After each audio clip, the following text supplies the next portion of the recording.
Coming up tonight on CTV, students react to the new pope. And then, how many students are planning to give back over spring break. And later, Study Abroad with Katie Spencer is back with a tour of Orvieto, Italy. All that and more next on CTV News. Good evening and welcome to CTV News. I'm Mackenzie O'Keefe. And I'm Carrie O'Connor. We're now joined by CTV sports anchor Ryan Green with an update of today's Mountain West tournament in Las Vegas. Thanks, guys. The CSU Rams began Mountain West Conference Championships today. The number 2 seed Rams were taking on the 7 seed Fresno State Bulldogs. And although Fresno State has a losing record, this game was not an easy win for the Rams, especially looking at the game before it even started. Fresno State was just at the Thomas & Mack Center taking down UNLV at their home court on senior night a week ago. So the Bulldogs were riding some momentum. And minutes before the game, guard Dorian Green was ruled out with a sprained ankle. So the Rams had their work cut out for them, but they were able to get it done. The Rams got off to a slow start. Really, the only player that showed up in the first half was Greg Smith, who was on fire to start the game. The Rams went into halftime down 29-26, but in the second half, after a back-and-forth contest, the Rams were able to pull away at the end of the game. Wes Eichmeyer hit a big three that basically iced the game, and the Rams went on to win 67-61. The Rams are moving on to the next round, where they will play the UNLV Rebels. This will basically be a home game for the Rebels, being that the tournament is played on their home court.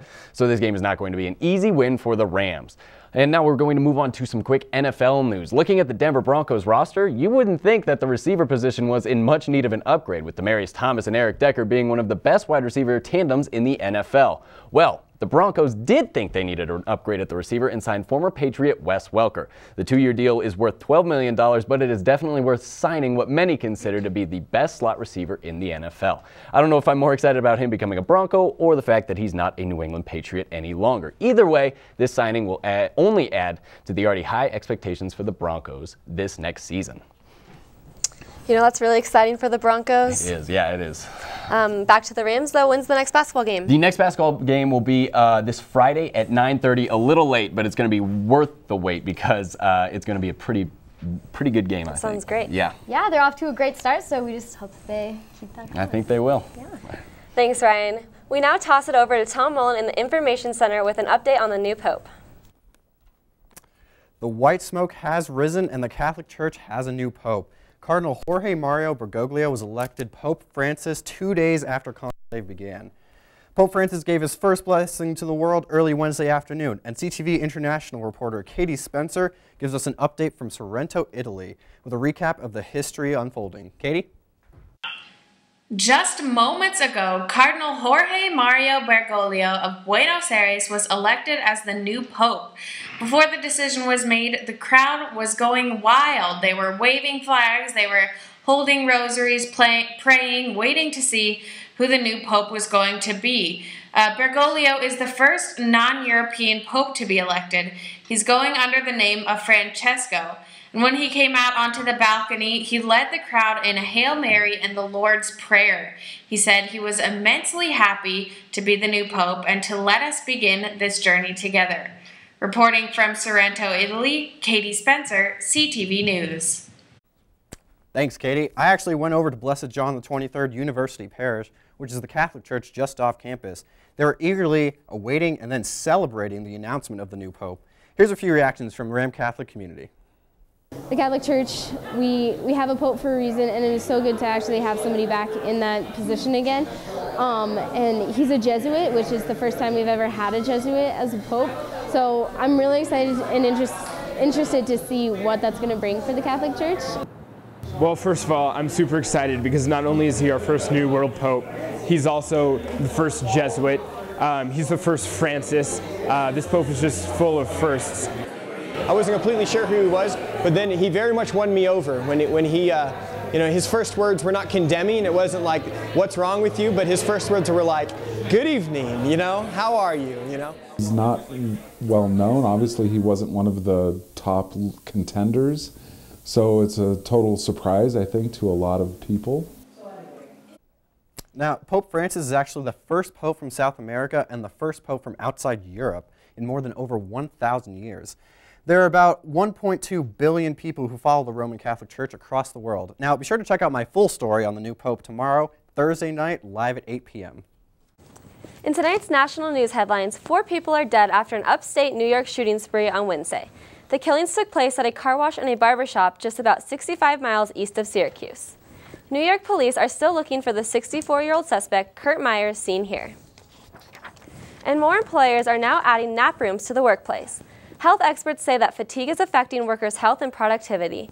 According to the National Sleep Foundation, 43% of Americans ages 13 to 64 say they rarely or never get a good night's sleep on weeknights. This has caused several employees to add the so-called nap rooms for workers to refresh themselves within 20-minute naps throughout the day. And to bring it back to home Colorado, Marijuana Task Force completed their final set of recommendations on Wednesday. The group is made up of pot advocates, law enforcement, and government regulators. The suggestions are said to include potential tax rates, potency and labeling standards, and recommendations on how to keep the drug away from children. Coming up next on CTV, Ashley Wallinger is here with your weekly update. And Study Abroad with Katie Spencer gives us a tour of Orvieto, Italy. Don't go away. Ryan Hillman here. I'm Sophie Vukovic. And it is Mountain West Conference basketball time. We're going to be giving you live updates the whole time, pregame, postgame, interviews, highlights, whatever you need. Everything you need to know about Rams basketball. Follow us at ctv11news.com and on Twitter, r_Hillman. At Sophie Vukovic CTV. We also will have some updates on the show, so make sure to tune in on Channel 11 at 8 p.m. Go Rams. So, I'm kind of new here, but I've noticed a trend. My human does this funny thing where she goes around and gets all my toys, and then she hides them in that basket by the door. It's like, hello, that's where you put it last time. You were the worst at hide and go seek.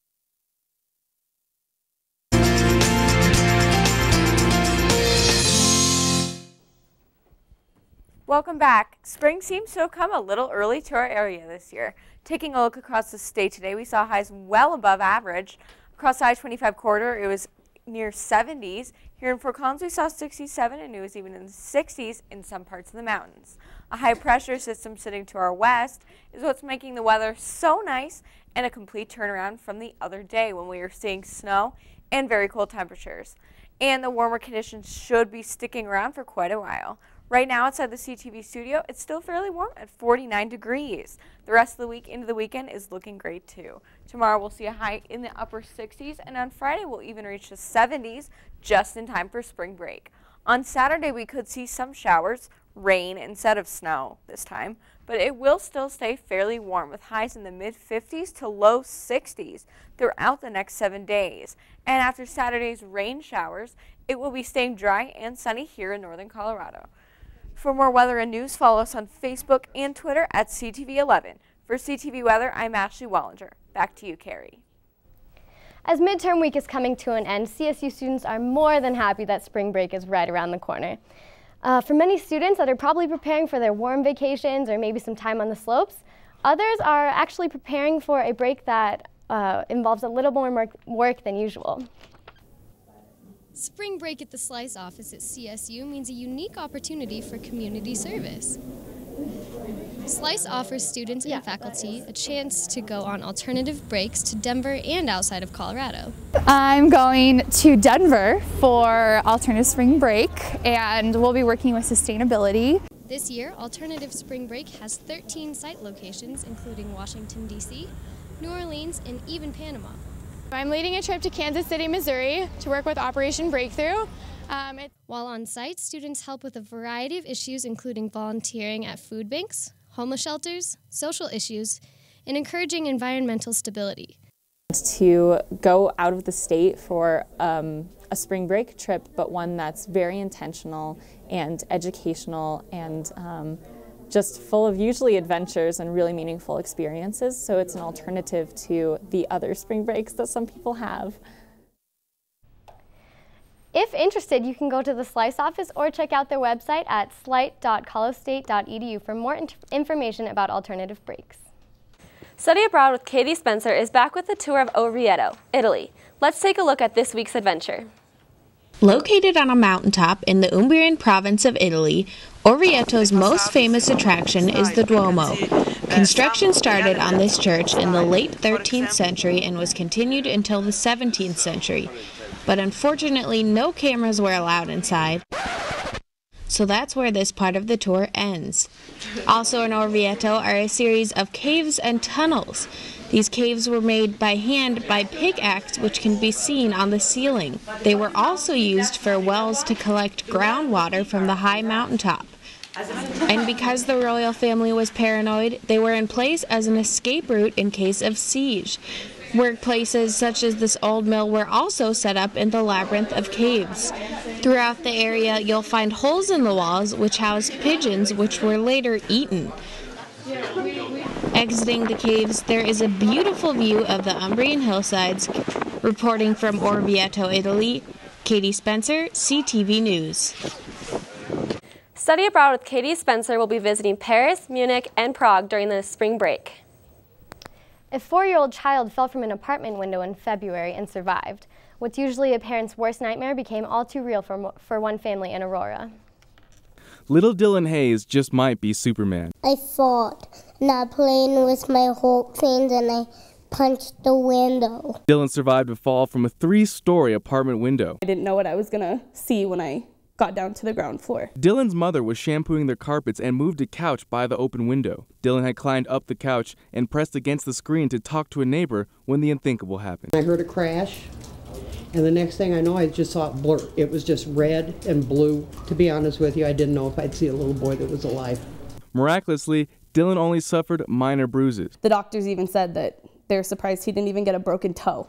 These photos show the screen Dylan went through, which suffered more damage than he did. Dylan wore a neck brace as a precaution and was only in the hospital for a total of 20 hours. But Jessica knows it could have been much worse. It's gotten easier since it happened 2 weeks ago to not blame myself. I wish the danger would have crossed my mind. And that danger has become her message. I would tell other parents, just be wary when you have a toddler, even a 4, 5, 6, 7-year-old. In your house, just don't set furniture near an open window. Luckily, though, Dylan is healthy and happy, and his family couldn't be more thankful. There had to have been angels watching over him. I'm so grateful that I still have my grandson. The family has since moved from the apartment, and they currently are living at a friend's house. They are now looking for an apartment on the first floor this time. Coming up next, Christian Zamora is here with your weekly installment of Ram Entertainment. He's got the lowdown on the latest upcoming music from Justin Timberlake and other ex-Disney stars. Stay tuned. Ryan Hillman here. I'm Sophie Vukovic. And it is Mountain West Conference basketball time. We're going to be giving you live updates the whole time, pregame, postgame, interviews, highlights, whatever you need. Everything you need to know about Rams basketball. Follow us at CTV11news.com and on Twitter, R_Hillman. At Sophie Vukovic CTV. We also will have some updates on the show, so make sure to tune in on Channel 11 at 8 p.m. Go Rams. Bring out the action hero in you. Be part of the greatest action movie ever. Show us how you train and eat like an action hero. Join in at actionheroalliance.com. Welcome back, fellow Rams spring break training livers and all you other CTV viewers out there for another Ram Entertainment. The only entertainment news outlet that would be willing to hire Lindsay Lohan as a page. I'm your host, Christian Zamora, and I'm here to chew up all that hard-hitting celebrity news and spit it right back at you so y'all can digest it a little bit easier. Here are tonight's top stories. Getting your start in the happiest place on earth must put you on the same menstrual cycles because there's a few ex-child servants to Mickey Mouse that are all releasing new music relatively soon. Let's start with the second most important, Justin Timberlake. Britney's ex-boyfriend is releasing his only third ever solo album next Tuesday. The first single to be lifted off the album, titled The 2020 Experience, is the Jay-Z assisted throwback Suit and Tie. If you can't wait until next Tuesday to treat those ears to some new Jay Sweet tea, the album is in full streaming on iTunes as we speak. No strings attached, folks. But before you prepare yourselves for a spring break anthem like Sexy Back, know his new music isn't the same kind of stuff that made him famous. It's the kind of stuff that made Frank Sinatra, or more so Robin Thicke, famous. I gave the album a full listen, and it's definitely something to play in your CD player that doesn't exist anymore. Just don't expect any singles lifted off the album to make chart history. My only complaint is that it's titled The 2020 Experience, but it gives no insight to what happened to the lost, dreaded, least attractive, but most likely straight member of NSYNC, Chris Kirkpatrick. Let Ram Entertainment know if you have any information on his whereabouts. Moving on to the sometimes forgettable Donald Duck of the Disney clan, Demi Lovato. If you have no idea who I'm talking about, it's the girl who wasn't allowed to speak to Britney while co-judging the most recent season of Fox's X Factor. Well, her and her ever-so-changing eyebrows are back after conquering the charts and my iPod with the single Give Your Heart a Break. Her latest effort, Heart Attack, was released a few weeks ago, and here at Ram Entertainment, we think it's promising. To compare to the legend who didn't even know who Demi Lovato was, also known as Britney, it seems like it'll be the me against the music before the smash hit a la Toxic. Plus, this girl just chopped all of her hair off. That's some dedication to an album era. Godspeed, Godvato. And finally, the Mickey Mouse love child that girls hope every morning to wake up as, Selena Gomez. After her highly profile split with Toddlers and Tiara star Justin Bieber, Legend Gomez-merizing took a chapter out of the book of Taylor Swift and is plotting to take the music industry with angsty breakup songs. Her newest track, titled Rule the World, from her upcoming solo album just leaked yesterday, and based off the lyrics, you can tell it's all about that boyfriend, Justin Gerber, baby. Gomez's produced voice sings lyrics like, "Our love was made to rule the world and forget forever." Sounds like there's going to be some drama in the sandbox tomorrow during recess. Keep an eye out for more dramatic radio Disney hits from Selena in the upcoming weeks. On to TV news. The Bachelor just wrapped up another season on Monday. Before I go any further, folks, why is the show still on the air, and why hasn't Marriage sued for defamation yet? Anyway, spoiler alert, the Demi Lovato lookalike contestant, Catherine, I don't even know if this lady has a last name, became the lucky winner to deflower the alleged once-again virgin Sean Lowe after she herself was given a flower. But get this, folks, Lowe isn't leaving the desperate spotlight yet. According to E! News, he's set to appear on that other mundane reality show, Dancing with the Stars. Obviously, this Lowe character loves being physical with more than one woman at all times. Catch him dancing with not his fiancée he saw ever so hard to find March 18th on ABC. Well, that's all the ramen we have time for tonight until The Bachelor sets up 2 more people for a failed marriage just for our entertainment. I'm Christian Zamora for Ram Entertainment. Thanks for tuning in. Okay, thank you, Christian. Up next, we have a look at 2 rescue barns that saved the lives of several horses. Don't go away. 36 homers. Swings at the first pitch and fouls it deep back into the stands. Chill raw and prepared foods promptly. 1 in 6 Americans will get sick from food poisoning this year. Check your steps at foodsafety.gov. Welcome back. 2 local horse barns rescued 16 horses that were sure to face death. Let's take a look. The horses were at a Weld County feedlot, about to be sent to death at a Mexican slaughterhouse. One of the rescue barns, Shiloh Acres, saved 10 of these horses. It was a combined effort through us and Denkai Animal Sanctuary and Front Range Equine Rescue. We pulled a total of 10 pregnant mares, as well as a handful of other horses. We have 2 of the pregnant mares here. Many of the horses needed extensive medical care and rehabilitation due to poor treatment at their prior home. Exciting. It's always frustrating because you just want to track down the former owners and be like, why did you do this, at least for the ones that are abused and neglected. Quite a few of the ones we pull off the slaughter feedlot, I'm sure their owners never even knew that that's where they ended up. The horses were in such poor conditions, Shiloh Acres came across a surprise with one of their rescued mares. This horse, Merida, was one of the horses rescued by Shiloh Acres. When they found her, they didn't know she was 8 months pregnant because she was so malnourished. But this is something the rescue center prides themselves in, saving the lives of horses and nursing them back to health. But I love being able to get the ones that are in really bad shape and turn them around. So, like I said, it's an amazing transformation. Yeah. A lot of times you don't even recognize them. So, Shiloh Acres paired with Denkai Animal Sanctuary to rescue these horses. They reached out to the community and into their own wallets to raise enough money to save the horses the day before they were to be sent to the slaughterhouse. We did do some fundraising. We got some funding in from Front Range Equine Rescue. They put up a lot of funds to help pull some of the horses.